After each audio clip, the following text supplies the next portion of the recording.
इस समय आप लोग देख रहे होंगे सिंधु जल संधि को लेकर हर जगह चर्चाएं हो रही हैं। आखिर ये सिंधु जल संधि क्या है, इसमें प्रमुख प्रावधान क्या किए गए हैं, उन सब के बारे में बात करेंगे। और सिंधु जल संधि से संबंधित चुनौतियां आखिर क्या हैं, उस पर भी हम लोग बात करेंगे। और ये आप लोग देख रहे होंगे, ये हमारा प्यारा भारत है। इसमें आप देखिए हमारा पड़ोसी पाकिस्तान है। 1947 तक ये हमारा हिस्सा हुआ करता था। लद्दाख, जम्मू कश्मीर, पंजाब, राजस्थान, गुजरात, 5 राज्यों की सीमा लगती है हमारी किससे? पाकिस्तान से। तो भारत और पाकिस्तान के बीच नदियों के जल के बंटवारे को लेकर ये संधि है, समझ रहे हैं आप लोग।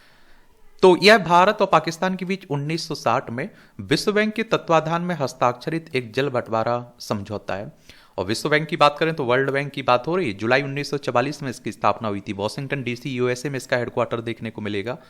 और इस जल समझौते के तहत सिंधु नदी और इसकी 5 सहायक नदियां, इसमें सतलज हो गई, ब्यास हो गई, रावी हो गई, झेलम हो गई और चेनाब के जल को दोनों देशों के बीच विभाजित किया गया है। यहां आप लोग देख भी रहे होंगे सभी नदी। ये आप देखिए सतलज हो गई, ब्यास हो गई, ये रवि, चेनाब, झेलम और इंडस आप लोग देख रहे हैं। और इसके प्रमुख प्रावधान की बात करें तो जल बंटवारे की व्यवस्था। यह संधि भारत को 3 पूर्वी नदियों, इसमें ब्यास है, रावी है, सतलज के अप्रतिबंधित उपयोग की अनुमति देती है तथा 3 पश्चिमी नदियां, इसमें चेनाब है, सिंधु है, झेलम को पाकिस्तान को आवंटित करती है।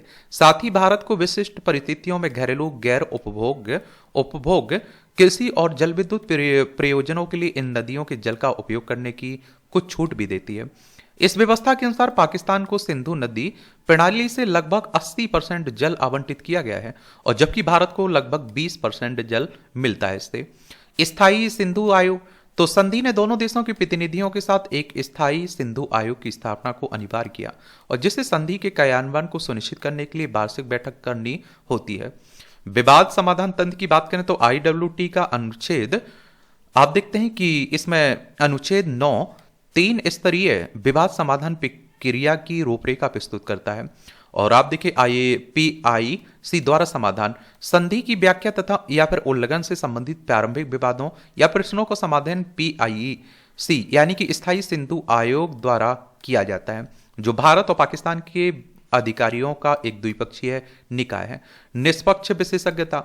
ये आप देखिए यह PIEC समस्या का समाधान करने में विफल रहती है यदि तो इसे किसी भी आयुक्त के अनुरोध पर विश्व बैंक द्वारा नियुक्त तटस्थ विशेषज्ञ के पास भेजा जाता है। मध्यस्थ न्यायालय की बात करें तो यह मामला विवाद के रूप में वर्गीकृत है या निष्पक्ष विशेषज्ञ के अधिकार क्षेत्र से बाहर है तथा यदि द्विपक्षीय वार्ता विफल हो जाती है तो कोई भी पक्ष विश्व बैंक द्वारा स्थापित मध्यस्थ न्यायालय का सहारा ले सकता है इसमें। और PCI की स्थापना 1899 में हुई थी। यह हैग नीदरलैंड में स्थित है और यह राज्यों के बीच विवादों को समाधान करता है, मध्यस्थता और अन्य तंत्र प्रदान करता है। यह विकासशील देशों को मध्यस्थता लागतों को कवर करने में मदद करने के लिए एक वित्तीय सहायता कोष भी प्रदान करता है। ये भी याद रखिए 19 सितंबर को हुई थी। 19 सितंबर 1960 में संधि हुई थी। ये जरूर आप लोग याद रखिएगा। अब बात आती है IWT से संबंधित चुनौतियां क्या हैं। पुराने प्रावधान। IWT जलवायु परिवर्तन जैसी आधुनिक चुनौतियों का समाधान नहीं करता है, जिससे सिंधु बेसिन में जल विज्ञान प्रारूप को बदल दिया है और जिससे पानी की उपलब्धता प्रभावित हुई है। ऐतिहासिक जल विज्ञान प्रवृत्तियों के आधार पर स्थापित IWT जल आपूर्ति पर जलवायु परिवर्तन के प्रभाव से खतरे में है और जिससे उच्च वाष्पीकरण, अप्रत्याशित वर्षा और हिमनदों का तेजी से पिघलना शामिल है। अनुकूलता का अभाव। इस संधि के तहत जल संसाधनों का संगत आवंटन बदलती परिस्थितियों के अनुरूप अनुकूल जल प्रबंधन रणनीतियों को लागू करने की क्षमता को सीमित करता है। और PCA की अनियमितताएं। विश्व बैंक द्वारा शुरू की गई समानांतर कार्रवाई संधि के विवाद समाधान ढांचे में अस्पष्टता को उजागर करती है तथा सुधार और स्पष्टीकरण की आवश्यकता का संकेत देती है। भू राजनीतिक तनाव। तो भारत पाकिस्तान के बीच व्यापक अविश्वास और शत्रुता संधि की प्रभावशीलता में बाधा डालती है, जिससे जल आवंटन और प्रबंधन पर सहयोग बाधित हो जाता है। तो यही कहानी है सिंधु जल संधि की।